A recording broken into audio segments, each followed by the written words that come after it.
6장 12절에서 16절까지 말씀입니다. 찾으신 줄 알고 사무엘하 6장입니다. 12절에서 16절 한 절씩 교독하겠습니다. 어떤 사람이 다윗 왕에게 아뢰어 이르되 여호와께서 하나님의 계로 말미암아 오벳에돔의 집과 그의 모든 소유에 복을 주셨다 한지라 다윗이 가서 하나님의 궤를 기쁨으로 메고 오벳에돔의 집에서 다윗 성으로 올라갈세. 여호와의 궤를 맨 사람들이 6걸음을 가매 다윗이 소와 살찐 송아지로 제사를 드리고 다윗이 여호와 앞에서 힘을 다하여 춤을 추는데 그때 다윗이 배 에봇을 입었더라. 다윗과 온 이스라엘 족속이 즐거이 환호하며 나팔을 불고 여호와의 궤를 메어 오니라. 함께 읽습니다. 여호와의 궤가 다윗 성으로 들어올 때에 사울의 딸 미갈이 창으로 내다보다가 다윗 왕이 여호와 앞에서 뛰놀며 춤추는 것을 보고 심중에 그를 업신여기니라. 아멘. 네, 오늘 함께 읽은 말씀 함께 나누길 원합니다. 가슴에 손을 얹고요. 한번 이렇게 지난주 중에 제가 이 건강과 관련한 기사를 이렇게 보다 보니까 이런 제목이 눈에 들어왔어요. 이 감정 자주 느낄수록 빨리 늙는다. 제가 제 얼굴을 번뜩 봤어요. 요즘 늙어가고 있나 안 늙어가고 있나. 그 내용은 이렇습니다. 이 기사의 제목이 마음에 들어서 이렇게 보니까 이런 내용이에요. 여러 미국의 스탠퍼드 대학과 홍콩의 여러 이제 공동 연구팀이 인간의 노화에 대해서 연구를 하는 이렇게 하고 보니까 결과적으로 외로움, 불행, 절망감, 슬픔 이런 어떤 감정을 자주 느끼는 사람이 그렇지 않은 사람들보다 1.65년 배 더 빨리 늙는다는 겁니다. 그러니까 쉽게 말하면 1.6배 더 빨리 늙는다는 거예요. 별로 안 놀라시는군요. 늘 은혜와 기쁨 가운데 웃으시면서 사니까 저는 순간순간 아이고 하고 인상이 찡그러지고 힘들고 어려운 일이 있을 때가 저도 왜 없게 있었거든요. 근데 이거 탁 읽으면서 아이고 내가 좀 늙고 있나 하면서 거울을 다시 한번 봤어요. 사랑하는 성도님 어떻습니까? 사람의 노화되는 속도가 흡연을 해서 노화되는 속도에 비해서 오히려 더 이 불안, 우울증 또는 외로움, 절망감, 슬픔 이런 감정이 내 안에 있을 때 그 흡연보다 더 빠르게 인간을 노화시킨다는 거예요. 그러니까 흡연은 괜찮다 이렇게 생각하지 마시고 흡연이든 뭐든 하여튼 마음의 감정이 그렇게 우리를 노화시킨다는 거예요. 그 반대 경우도 있겠죠. 기쁘면 우리 얼굴이 빛나는 줄 믿습니다. 얼굴에 아무리 비싼 화장품을 바르고 우리 성도님들 이렇게 젊고 화사하게 화장을 하는 그런 방법들이 요즘 많이 있더라고요. 그래서 밝은 톤으로 쌩얼 같은 물광 화장을 막 이렇게 하셔도 잘 모르지만 하여튼 그렇게 표현하더라고요. 그렇게 하셔도 마음의 슬픔과 외로움과 불행의 마음을 품고 있으면 얼굴이 어두운 거죠. 늙는다는 겁니다. 하지만 하나님이 주시는 은혜와 기쁨으로 충만한 성도는 얼굴이 빛나는 줄 믿습니다. 생기가 있더라고요.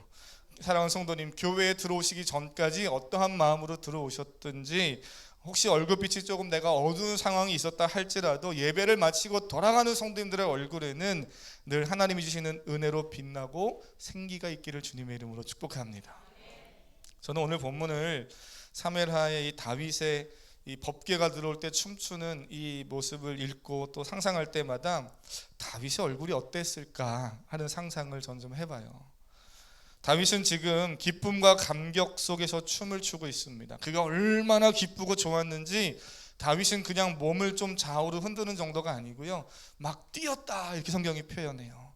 사실은 제가 오늘 예배를 시작하면서 찬양했던 주님의 임재 앞에서 권능의 날개 아래서 그 가사 이런 가사 나오잖아요. 다윗처럼 춤을 추면서 전심으로 주를 즐거워하라.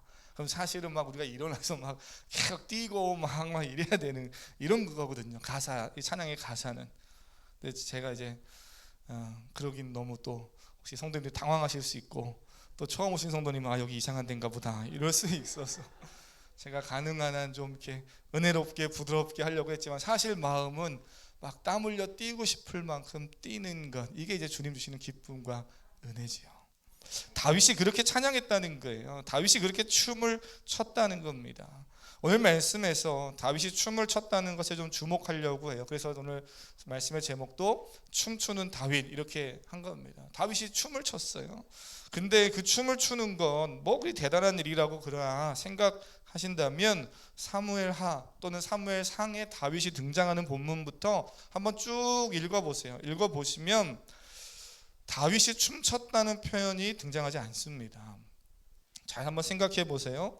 자신을 집요하게 따라다니면서 죽이려고 했던 당시 최대 권력자였던 사울이 죽고 난 이후에 드디어 오랜 시간의 도망자의 생활이 끝나고 다윗이 왕이 되잖아요. 그것도 어느 한 부분의 왕이 아니고 이스라엘을 통합하는 왕이 됩니다. 진정한 이제 통치권자가 되는 거예요. 그 도망자의 신세를 면하게 됐으니 또 왕이 됐으니 얼마나 기뻤겠습니까? 사랑하는 성도님, 뭐 그런 일이 가능한 없으시면 좋겠지만 혹시 인생을 사시면서 과거에 지난 오랜 시간 동안 많은 액수의 채무를 해결하기 위해서 막 이제 고군분투 애쓰셨던 그런 혹시 경험들이 있으십니까? 저는 가능하면 없으시면 좋겠어요. 저도 오랜 시간 동안 많은 액수의 채무를 이렇게 해결해 가는 과정에서 너무나 야 이게 언제 끝나지? 이 빚을 언제 다 갚을 수 있지? 그런데 결국 그것이 딱 끝날 때는 어떤 기분이 듭니까? 그렇게 상쾌하고 마음 한켠에 이렇게 두고 있던 무거운 돌덩이 하나가 그냥 이렇게 내려가는 그런 기쁨이 있지요. 생각해보면 다윗 역시 오랜 시간 동안 자신의 삶을 가로막고 있는 사울의 추격과 공격이라는 인생의 강한 얽매임 속에서 그는 이제 드디어 벗어나고요, 명실상부 통합된 이스라엘 왕이 되는데 얼마나 기쁘고 기뻤겠어요. 그런데 그때 다윗이 춤췄다는 표현이 성경에 없습니다. 그렇게 어렵다는 우리 지난주에 봤지요. 난공불락의 예루살렘 성을 점령했을 때에도 또 블레셋과의 전쟁에서 반복되는 승리를 하나님이 주셨을 때에도 그는 춤췄다는 표현이 없어요. 물론 기뻤습니다. 너무나 좋아할 일이고 흥분되는 일이지요. 그래서 어쩌면 춤을 췄을지 몰라요. 그러나 성경이 춤췄다는 표현을 오늘 다윗의 삶에서 이곳에 한 군데 기록해 두고 있습니다. 성경은 다윗이 기뻐하며 춤을 추고 힘을 다해서 춤췄다라는 표현을 오늘 본문에 기록하면서 이 사건이 다윗의 인생에서 얼마나 기쁘고 얼마나 가치 있고 행복한 일인가를 표현해주고 있는 거죠. 무엇이 그렇게 다윗을 기쁘게 했고 춤추게 했고, 그냥 어깨를 좀 들썩들썩 엉덩이를 들썩들썩 하는 정도가 아니라 왕인데 뛰면서 어떻게 보면 조금 방정 맞을 정도로 춤을 추게 했는가? 그 이유가 무엇인가? 다름 아닌 하나님의 법궤가 예루살렘으로 들어오고 있기 때문이었습니다. 그래서 12절 13절 오늘 본문의 말씀이 이렇게 시작이 됩니다. 한번 12절과 13절만 한번 같이 읽어보겠습니다. 시작. 어떤 사람이 다윗 왕에게 아뢰어 이르되 여호와께서 하나님의 궤로 말미암아 오벳 에돔의 집과 그의 모든 소유에 복을 주셨다 한지라. 다윗이 가서 하나님의 궤를 기쁨으로 메고 오벳 에돔의 집에서 다윗 성으로 올라갈새 여호와의 궤를 맨 사람들이 6걸음을 가매 다윗이 소와 살찐 송아지로 제사를 드리고. 아멘. 아멘.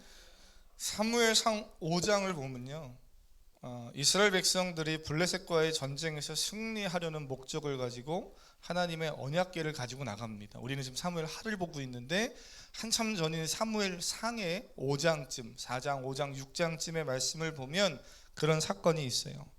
하나님의 법궤를 마치 부적처럼 다루었던 겁니다. 하지만 그 전쟁에서 이스라엘 백성들은 하나님의 임재의 상징인 법궤를 이스라엘 민족 앞에 내세워서 전쟁에 나아갔지만 이방 민족 블레셋에게 빼앗기게 되죠.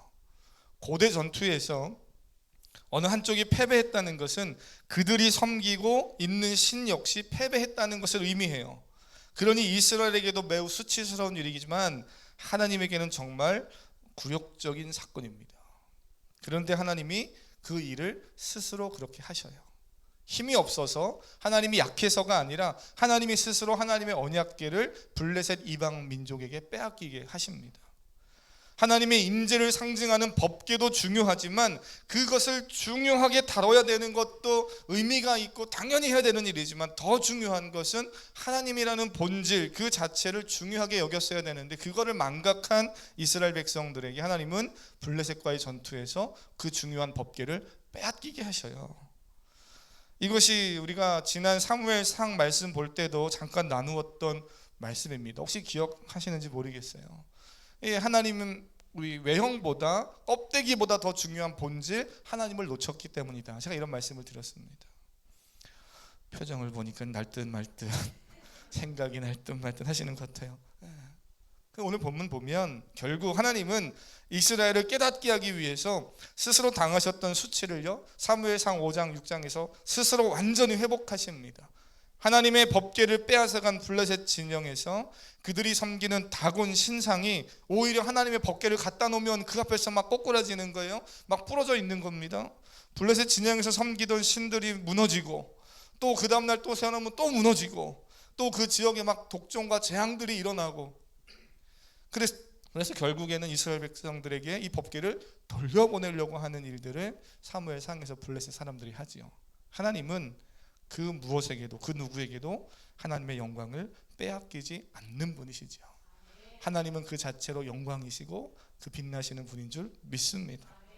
그렇게 블레셋 사람들이 하나님의 법궤를 두려움 가운데 다시 이스라엘 진영으로 돌려보내려고 해요. 그 돌아오는 과정에서 여러 가지 일들이 있었는데요, 다 거두절미하고 최종적으로 사무엘상에서는 기럇 여아림이라는 곳에 하나님의 법궤는 머물러 있는 상태로 끝납니다. 그리고 20년이라는 세월이 흘러가요. 사무엘 7장에서 멈춰진 이 법궤 이야기가 오늘 사무엘하 6장으로 넘어오면서 다시 이어지고 있습니다. 게다가 사무엘하 6장 오늘 본문 올라가셔서 1절 읽어보시면 법궤를 그렇게 또 다시 가져오고 이동하는 과정에서 그것을 담당했던 웃사라는 사람이 죽임을 당하는 사건이 또 발생해요. 이 사건으로 인해서 법궤를 기럇 여아림에서 옮겨오던 이스라엘 백성들, 다윗 왕의 명령을 받아서 그 일을 수행하고 있는 사람들이 두려움을 느끼게 됩니다. 그래서 하나님의 법궤를 예루살렘 성까지 온전히 가져오지 못하고 중간에 머무르게 하는데요, 그것이 오벳 에돔이라는 사람의 집에 머무르게 해요. 어떻게 보면 반강제로 맡겨두는 겁니다. 그렇게 또 3개월이 흐르고 오늘 본문 우리가 읽은 12절이 시작이 돼요. 다윗이 왕이 된 이후에 하나님의 법궤를 예루살렘으로 옮겨오는 과정에서 여러 우여곡절이 있었지만 결국 다윗은 그런저러한 여러 가지 과정, 또 오랜 세월을 거쳐서 이 법궤 수송 작전을 완수해서 오늘 본문에 예루살렘 성으로 이 법궤가 들어오는 것을 보는 거죠. 그러니 당연히 기쁠 수밖에 없는 거예요. 생각해 보세요. 얼마나 기쁘겠습니까? 시간이 20년이라는 세월이 넘게 흘렀고, 그리고 중간중간에 두려움의 사건들, 사람이 죽어나가는 그 뭔가 불길한 징조 같은 두려움도 있었는데, 그런데 그 법궤가 자신의 이제 계획대로 예루살렘까지 오니 얼마나 기쁘겠어요. 그런데 오늘 이제 이 시간 제가 성도님과 함께 주목할 건 이거예요. 다윗이 하나님의 법궤를 예루살렘으로 옮겨오면서 그토록 춤추고 힘을 다해 춤췄던 이유가 단지 이 험난한 법궤 수송 작전을 잘 끝냈기 때문인가? 사람이 죽어나가지 않고 잘 법궤가 왔기 때문인가? 그거 이유 하나 때문입니까? 한번 잘 생각해 보세요. 그 이유를 살펴보기에 앞서서 인간적인 몇 가지 이유가 있기도 해요. 가장 대표적으로는 정치적인 이유죠. 사무엘하 6장 1절을 보시면 한번 6장 1절 올라가셔서 한번 보시면은 읽어보겠습니다. 6장 1절 한번 읽습니다. 시작. 다윗이 이스라엘에서 뽑은 무리 3만 명을 다시 모으고. 아멘. 몇 명을 모았다고요? 3만 명을 모읍니다. 왜 3만 명을 모았을까를 한번 상상하고 생각해 보셔야 돼요. 사무엘하 6장 1절에서 다윗이 왕이 된 이후에 하나님의 법궤를 예루살렘으로 옮겨오는 그 이유는 자신의 왕권을 강화하기 위함이었습니다. 이미 하나님의 뜻과 계획 속에서 자신은 더 이상 도망자가 아닌 온전한 이스라엘의 통합 왕으로 되어졌지만, 다윗 역시 다른 왕들처럼요, 신적 권위가 자신과 함께 있음을 보여주고 싶었어요. 그걸 좀 과시하고 싶었습니다. 그래서 나에게는 이러한 사람이 세운 것이 아니라 어떤 절대자가, 신이 나에게 이런 권위와 능력을 부여해줬다라는 그런 상징성 있는 어떤 사건과 물건이 있기를 원했던 거죠. 모든 고대 왕들은 다 그랬어요. 결국에는 자신이 신의 자리까지 나아갔던 거죠. 그런데 오늘 본문에서 다윗이 어떤 그런 마음과 정치적인 목적을 가지고 법궤를 가져옵니다. 그러한 과시가 방금 읽었던 6장 1절에서 다윗이 뽑은 사람 수가 몇 명이라고요? 3만 명이라는 엄청난 수에 담겨 있는 거예요.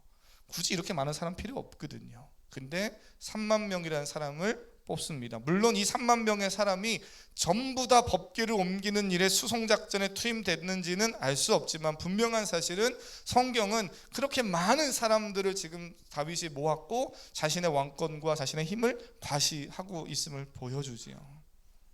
그리고 오늘 말씀에서도 읽어보면 그 많은 사람들 3만 명이 다 동원되는지는 모르겠으나 그래도 참 많은 사람들이 화려하게 행렬을 만들어 가고 있고 어떻게 보면 법궤를 이끌어 오면서 이렇게 표현하면 좋을 것 같아요. 삐까번쩍하게 그냥 시끄럽게 요란하게 그렇게 법궤를 지금 가져옵니다. 춤추면서 사람들이 막 악기를 연주하면서 환호성 치면서 또 제사를 드리면서 그러면서 오는 거예요. 3개월 전에 두려움의 사건이 반복되지 않고 이렇게 예루살렘까지 법궤를 이동해 오는 과정에서 또다시 누군가가 죽거나 다치는 사건 없이 안전하게 이것이 잘 예루살렘까지 들어온 것도 인간적으로 너무 기뻤을 겁니다. 그런 어떤 인간적인 또는 정치적인 이런 어떤 기쁨들이 분명히 있었을 거예요. 그런데 우리는 그런 이유가 아닌 다윗이 진정 춤추지 않고서는 견딜 수 없을 만큼 기쁘고 감격스러운 이유가 무엇이었을까를 알아야 됩니다. 그리고 오늘 예배하는 저와 여러분의 삶 안에 저는 이 감격과 이 기쁨이 가득하기를 주님의 이름으로 축복합니다. 그것이 무엇입니까? 하나님에 대한 깨달음이 새로워졌기 때문이죠. 다윗은요, 이 사건을 통해서 하나님에 대한 이해가 또 새로워집니다. 하나님의 임재하심에 대한 이해가 새로워져요. 우리가 신앙생활을 하면 할수록 성도는 하나님에 대한 이해가 깊어져야 하는 사람입니다. 저와 여러분이 신앙생활을 하면 할수록 하나님을 깊이 알아가는 은혜가 있기를 축복합니다. 물론 하나님은 우리의 지식이나 경험을 통해서 결코 다 알 수 없는 분이에요. 우리가 하나님을 설명하고 이해해낼 수도 없고 그렇게 다 설명해낸다면 이미 그 존재는 하나님일 수 없지요. 인간과 무슨 차이가 있겠어요. 근데 놀랍게도 우리는 이렇게 고백합니다. 신앙생활하는 성도님들, 열심히 신앙생활하고 말씀 읽고 목사하는 성도님들 보면 하나같이 다 하시는 말씀이, 목사님 제가 말씀 속에서 하나님을 더 깊이 만났습니다. 어제보다 오늘 더 깊이 만났고 오늘보다 내일 또 하나님을 더 깊이 만나기를 기대합니다. 이런 마음으로 신앙생활을 하셔요. 저는 여러분이 그런 마음으로 신앙생활 하시고 그런 은혜가 가득하길 축복합니다. 이게 어떻게 가능합니까? 우리는 결코 하나님을 다 알 수 없는데요. 사도 바울이 에베소서 교회를 향해서 이렇게 기도해요.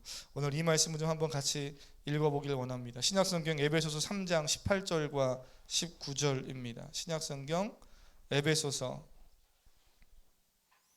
3장 18절과 19절 말씀. 제가 가지고 있는 성경으로는 신약 313페이지쯤에 있습니다. 313페이지 에베소서 3장 18절과 19절. 사도 바울이 에베소 교회를 향해서 이렇게 고백하지요. 저는 우리 사랑하는 성도님들이 또 성도님들이 성도님의 자녀를 위해서 가족을 위해서 늘 이렇게 기도해 주실 수 있기를 바랍니다. 함께 읽겠습니다. 18절부터 19절입니다. 시작. 능히 모든 성도와 함께 지식에 넘치는 그리스도의 사랑을 알고 그 너비와 길이와 높이와 깊이가 어떠함을 깨달아 하나님의 모든 충만하신 것으로 너희에게 충만하게 하시기를 구하노라. 아멘. 아멘. 바울이 이렇게 구했던 거, 이렇게 기도했던 겁니다. 오늘 저도 마찬가지고 사랑하는 성도들도 그렇게 하나님을 깊이 알아가는 그것을 위해서 기도하시는 우리 사랑하는 성도님들 되시기를 바랍니다. 오늘 다윗을 보면 또 그 시대의 모든 이스라엘 백성들도 하나님을 그저 수단으로 사용하는 실수를 또 반복하는 거예요. 우리가 이 사무엘상을 보면서 그런 이야기 계속 나눴잖아요. 하나님을 수단으로 전락시켜버렸다. 또다시 그 실수를 반복합니다. 다윗도 정치적 목적을 위해서 자신의 왕권의 강화를 위해서 하나님의 법궤가 필요했습니다. 다윗은 하나님의 법궤를 옮겨오는 과정에서 크게 실수하는 일이 오늘 우리가 12절부터 읽었는데 6장 사무엘하 6장 1절부터 11절 사이에 이제 쭉 기록이 되어져 있어요. 다윗은 그렇게 법궤를 빨리 옮겨오는 것에만 집중하다 보니까 정작 하나님의 말씀을 놓쳤던 겁니다. 사랑하는 성도님, 어떤 일을 하든지 어떠한 중요한 일이 있고 아무리 급한 일이 있어도 하나님의 말씀을 놓치지 않는 성도님 될 수 있기를 바랍니다. 그래서 예전에 우리 원로 목사님이 저에게도 그랬고 저도 아들에게도 그러고 제가 청년들이나 성도님들에게도 늘 동일하게 하는 얘기는 그거예요. 무슨 일을 하든지 기도하고 하자. 그래서 학생들은 특별히 수능을 시험장에 가거나 면접에 그 시험장에 가거나 어떤 인생의 중요한 일들 또는 어려운 일들 만났을 때 잠깐이지만 그래도 하나님 도와주십시오라고 하나님 말씀을 놓치지 않고 붙잡으려고 하는 그 자세, 그 믿음, 이게 중요한 거예요. 그거 잠깐 했다고 해서 하나님이 갑자기 컴퓨터에 빅데이터를 돌리듯이 내 머리에 막 그냥 지금까지 공부한 걸 막 생각나게 하고 돌려주시는 꼭 그런 게 아니라 매 순간 하나님을 신뢰하는 그 삶의 자세, 그 믿음이 결국 하나님이 나를 도우시는 것을 경험하는 또 과정이 되는 거죠.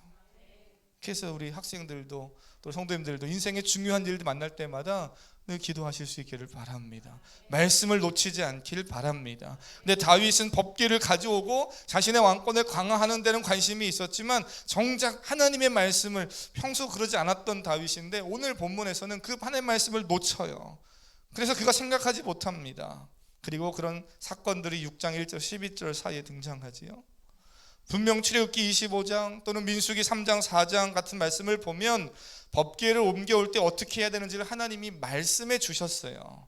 아무나 법궤 성물을 만지지 못하게 했고 옮기지 못하게 했습니다. 고핫 자손들이 하나님이 정하시고 택한 사람들이 채를 깨서 어깨에 메고 옮겨오게끔 했던 거예요. 그런데 그렇게 하지 않고 편리성에 의해서 또는 급하게 자신의 어떤 목적과 계획만 앞세우다 보니까 말씀을 잃어버리고 그저 편한 대로 법궤를 막 수레에 끌고 오다가 거기서 큰 사건들이 발생하는 것이 6장의 그 사건이었습니다. 그리고 웃사라는 한 사람이 죽게 되는 안타까운 일도 발생하지요. 사랑하는 성도님, 생각해 보세요. 이스라엘 역사에서 다윗의 삶에서 하나님의 임재가 얼마나 큰 은혜고 축복입니까? 여러분도 그렇습니까? 하나님이 여러분에게 큰 축복입니까? 하나님이 함께 하시는 것이 나에게 큰 기쁨이고 축복이고 은혜이십니까? 하나님 함께 하는 것 그 자체가 은혜고 복인 줄 믿습니다. 그런데 사무엘 하에서 지금 그 법궤, 하나님의 임재를 상징하는 그 법궤는 이제는 은혜고 복이기보다는 두려움의 대상이 되고 말았어요. 사람들이 얼마나 무서웠겠어요. 저거 까딱 잘못 만지다가는 죽겠는데, 저거 왕이 옮기려서 옮겨는 와야 되겠는데 저 임무를 누가 할까? 까딱하다가는 우리 가문 이러다가 또 망하는 거 아닌가? 얼마나 많이 두려웠겠습니까, 사람들이. 그런데 놀랍게도 오벳 에돔 집에서 그 법궤가 머무는 3개월 동안 하나님은 그런 모든 두려움을 싹 제하십니다. 그 집에 하나님의 복이 임하고요, 그것이 다윗의 귀에까지 들려지게 돼요. 그래서 다윗이 깨닫게 됩니다. 아, 역시 하나님의 임재는 복이구나. 사랑하는 성도님, 저는 이 오벳에돔의 집을 보면서 오늘 본문의 강조점은, 제가 설교하는 강조점은 아니지만 오늘 본문의 이 오벳에돔을 보면서 저는 한 가지 묵상하면서 느끼는 게 있어요.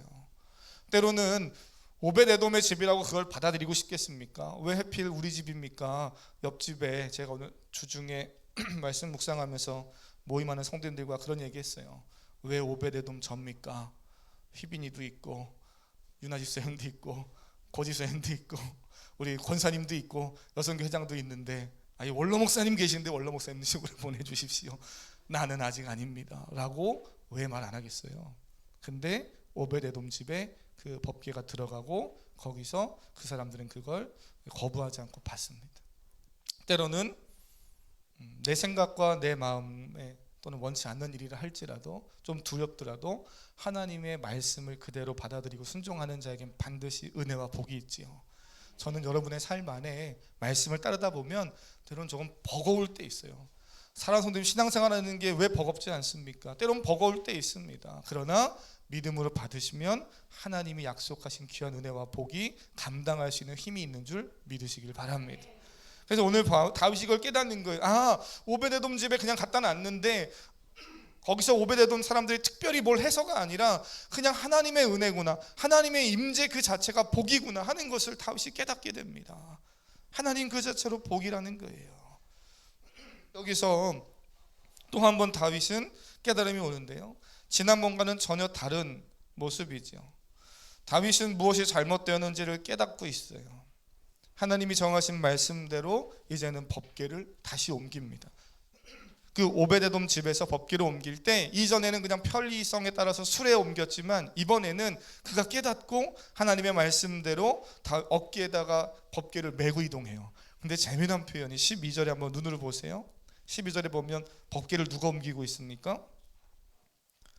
마치 다윗이 법궤를 옮기는 것처럼 표현해 놨어요. 다윗이 어깨에 메고 법궤를 예루살렘으로 옮겨갔다는 겁니다. 그러나 제가 말씀드렸듯이 성경이 이야기하고 있듯이 아마 다윗이 옮기진 않았을 거예요. 왜요? 다윗은 옮길 수가 없습니다. 고핫 자손이 옮겨야 되고 하나님이 정하신 법칙이 있었기 때문에 다윗은 옮길 수 없었어요. 그러나 성경은 표현하기를 다윗이 옮겼다. 그만큼 다윗이 하나님의 법궤를 사모하고 하나님의 임재를 사모해서 하나님 말씀대로 자신이 어깨에 메고, 이전에는 수레다 끌고 가는 그런 자신의 생각대로 했지만 이제는 하나님 말씀에 순종해서 자신이 말씀에 순종해서 가는 것처럼 그렇게 성경이 표현해주고 있죠.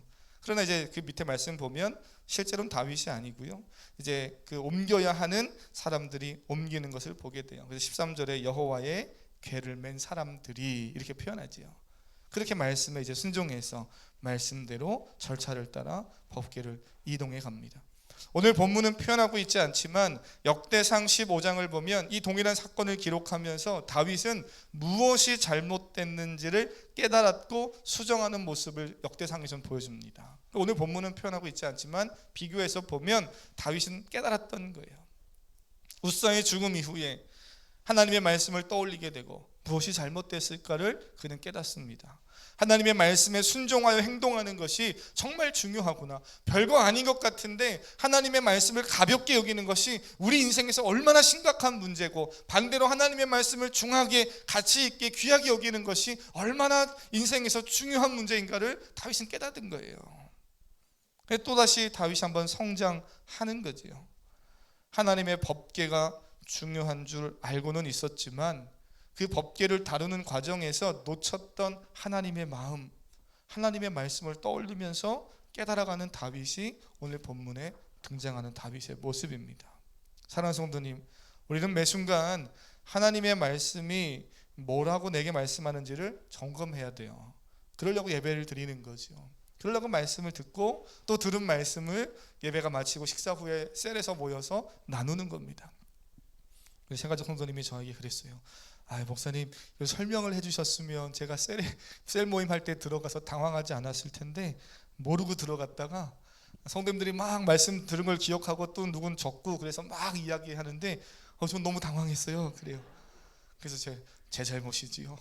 그래서 우리 집사님, 성도님이 그래서 다음에는 이렇게 좀 얘기해 주시면 좋겠습니다. 그래서 제가 또 그런 팁을 받았어요. 그렇죠. 그래서 이제 아마 모임에 참여하면 또 이제 이런저런 말씀 들은 이야기들을 또 같이 이렇게 은혜를 나누실 거예요.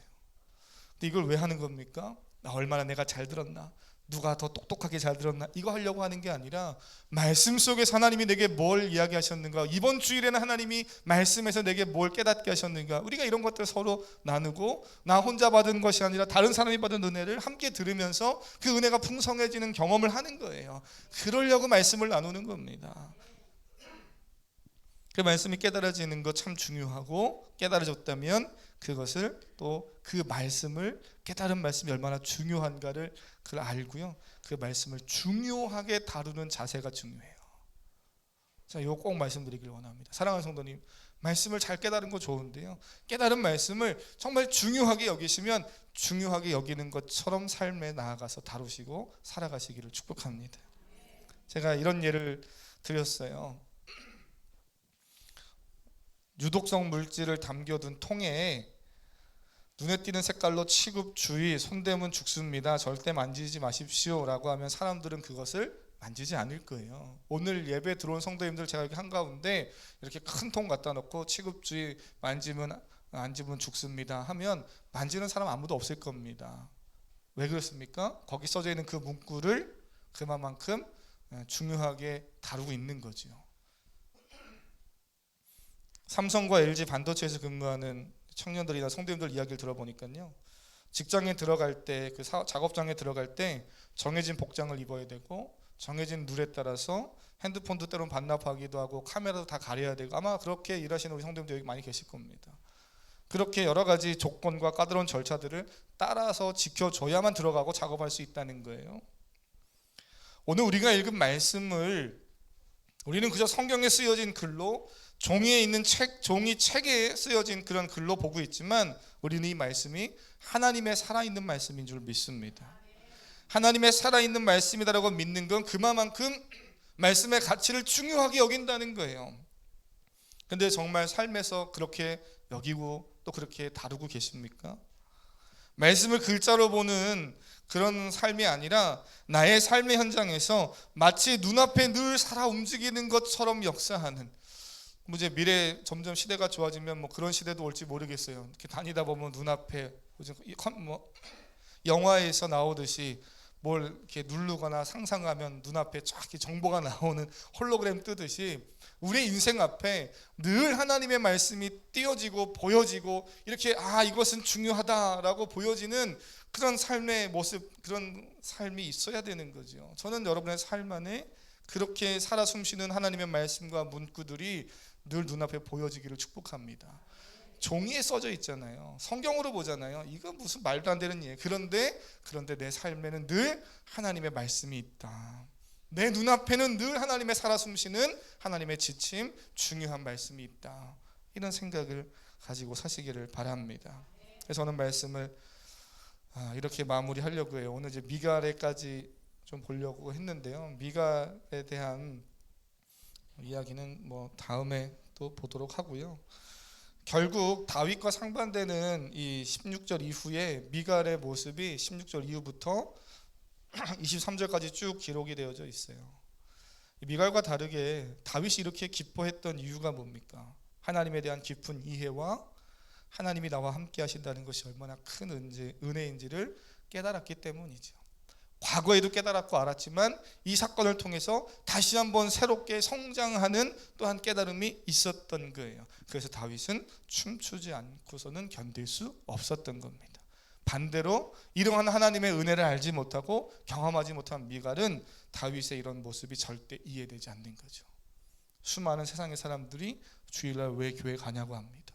공부하기도 바쁜데 왜 주일날 또는 새벽에 가서 예배하냐고 말하지요. 내가 즐기고 놀 것 많은데 왜 선교하러 가고 또는 휴가의 그 기간을 나에게 열심히 돈을 번 물질을 다른 사람을 돕는 데 헌신하는 데 쓰냐고 말합니다. 아무리 말로 설명해도 이해가 안 되죠. 경험하면 깨달아지는 거예요. 저는 여러분의 삶 안에 이 기쁨과 이 은혜가 가득하길 축복합니다. 그래서 21절 함께 읽고 마치겠습니다. 다윗이 결국 자신의 감정과 일의 성취로 인해서 기뻐 춤춘 것이 아니라 21절 여호와 하나님 앞에서 여호와 하나님 때문에 기뻐하고 있음을 표현하지요. 함께 읽고 마치겠습니다. 21절입니다. 시작. 다윗이 미갈에게 이르되 이는 여호와 앞에서 한 것이니라. 그가 네 아버지와 그의 온 집을 버리시고 나를 택하사 나를 여호와의 백성 이스라엘의 주권자로 삼으셨으니 내가 여호와 앞에서 뛰놀리라. 아멘. 아멘. 내가 여호와 앞에서 뭐하리라? 뛰놀리라. 사랑하는 성도님, 여호와 앞에서 기쁨으로 예배하시고 또 교회에서만이 아니라 세상에 나아가서 어느 직장에 가서 또 가정 어느 곳에서 누굴 만나든지 무엇을 하든지 늘 이 마음으로 삶을 살아가시는 한 주간 되기를 주님의 이름으로 축복합니다. 우리 함께 찬양하겠습니다. 찬양을 고백하면서요, 하나님, 우리가 어디를 가든지 무엇을 하든지 내 평생에 주님만 예배하고 주님만 높이길 원합니다. 우리 가사 고백하면서 찬양하길 원합니다.